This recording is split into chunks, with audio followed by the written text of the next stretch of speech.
അതായത് ഇന്ന് അദ്ദേഹം സ്ഥാനാരോഹിതനാവും. അതിനുശേഷം കൃത്യമായിട്ടുള്ള ഒരു ടൈമിംഗ് വെച്ചുകൊണ്ട് സാധാരണ മുറ പോലെ തന്നെ ഭാരതീയ ജനതാ പാർട്ടിയുടെ സംസ്ഥാന തലത്തിൽ ഭാരവാഹികളുണ്ടാവും. ആ കാര്യങ്ങളെക്കുറിച്ചെല്ലാം തന്നെ അദ്ദേഹം തന്നെയാണ് വിശദീകരിക്കേണ്ടത്. ഞാൻ നേരത്തെ ഇന്നലെ പറഞ്ഞത് ഇതൊരു നൈരന്തര്യമാണ്. ഇപ്പോൾ ശ്രീമാൻ സുരേന്ദ്രൻ അദ്ദേഹത്തിന്റെ പ്രവർത്തനം കഴിഞ്ഞ് ഒരു ഭാഗത്ത് നിൽക്കുമ്പോൾ നിങ്ങൾ മാധ്യമ പ്രവർത്തകർ കാണാറുണ്ട്, ഒരു സംസ്ഥാന ഭാരവാഹി യോഗം നടക്കുന്ന സമയത്ത് മുൻ സംസ്ഥാന പ്രസിഡന്റുമാരെല്ലാം ആ ചെയറിലിരിക്കും, ഓരോരോ ചെയറുകളിൽ ഇരിക്കാറുണ്ട്. അതിനുശേഷം അപ്പോ എത്തി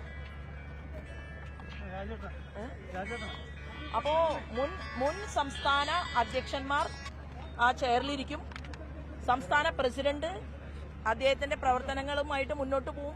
കോർ ഗ്രൂപ്പ് യോഗങ്ങൾ ഉണ്ടാവും, ജില്ലാ തലത്തിൽ പ്രവർത്തനങ്ങൾ ഉണ്ടാവും. ഇതിന് വ്യത്യസ്തമായിട്ടുള്ള ഒന്നും, അതെന്താ ആ ചോദ്യത്തിന്റെ ഉദ്ദേശമെന്ന് എനിക്ക് മനസ്സിലായില്ല. നാളിതുവരെ ഭാരതീയ ജനതാ പാർട്ടിയുടെ നേതൃത്വത്തിൽ നടന്നുകൊണ്ടിരിക്കുന്ന പ്രവർത്തനങ്ങളുടെ ഒരു തുടർച്ചയാണ് നമ്മൾ കാണാൻ പോകുന്നത്.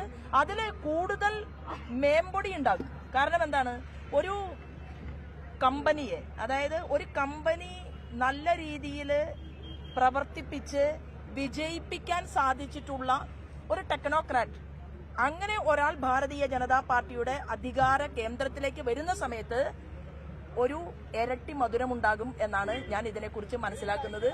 ഞങ്ങളുടെ പ്രസ്ഥാനത്തിന് അദ്ദേഹത്തിന്റെ ആ പവർ, അദ്ദേഹത്തിന്റെ പ്രവർത്തനത്തിന്റെ മികവ്, അത് ഉൾച്ചേർന്നുകൊണ്ട് പ്രസ്ഥാനം അതിശക്തമായിട്ട് മുന്നോട്ട് പോകും.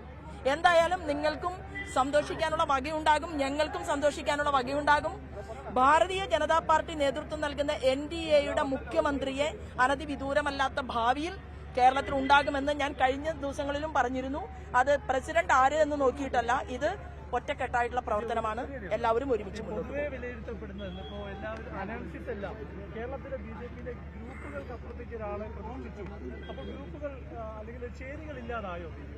അല്ല, അങ്ങനെ ഭാരതീയ ജനതാ പാർട്ടിക്കകത്ത് ഗ്രൂപ്പ് ഉണ്ട് എന്ന് പറയുന്നതും ഗ്രൂപ്പിന് അതീതമായിട്ട് ഒരാൾ എന്ന് പറയുന്നതും എല്ലാം തന്നെ ആരാണ്? അതെല്ലാം നിങ്ങളുടെ സൗകര്യത്തിനനുസരിച്ച് നിങ്ങൾ കണ്ടെത്തിക്കോളൂ. അതിനെ ഒന്നും ഞാൻ അതിനകത്ത് ഒന്നും പറയാൻ ആഗ്രഹിക്കുന്നില്ല. പക്ഷേ ഞാൻ പറയാൻ ആഗ്രഹിക്കുന്നത്, ഭാരതീയ ജനതാ പാർട്ടി എന്ന് പറയുന്ന ആ ഒരു പ്രസ്ഥാനത്തിന്റെ മികവ് അത് ഈ നാടിന് ആവശ്യമാണ്. കാരണം ഈ ഗവൺമെന്റിന്റെ അന്യായത്തിനെതിരെ പ്രതികരിക്കാൻ, പ്രതിപക്ഷത്തിന്റെ റോൾ കൃത്യമായി നിർവഹിക്കാത്ത കോൺഗ്രസിന്, UDFനെതിരായിട്ടും പ്രതികരിക്കാൻ, പോരാട്ടം നടത്താൻ, സമരങ്ങൾ നടത്താൻ അതിന് പാർട്ടി ഓരോ കാലഘട്ടത്തിലും സജ്ജമായിട്ടുണ്ട്. അത് ഇനിയും തീവ്രമായിട്ട് മുന്നോട്ട് പോകും. കാരണം കേരളം ആ സാഹചര്യത്തിലാണ് ഇന്ന് എത്തി നിൽക്കുന്നത്. 2025 3 മാസം തികയുന്നതിന് മുമ്പ് 4000 ലഹരി കേസുകളാണ് കേരളത്തിൽ ഉണ്ടായിട്ടുള്ളതെങ്കിൽ നമുക്ക് കേരളത്തെ രക്ഷിച്ചേ പറ്റൂ എന്നുള്ളതാണ്. അതിനുവേണ്ടി നമ്മളെല്ലാവരും മുന്നോട്ട് പോകും.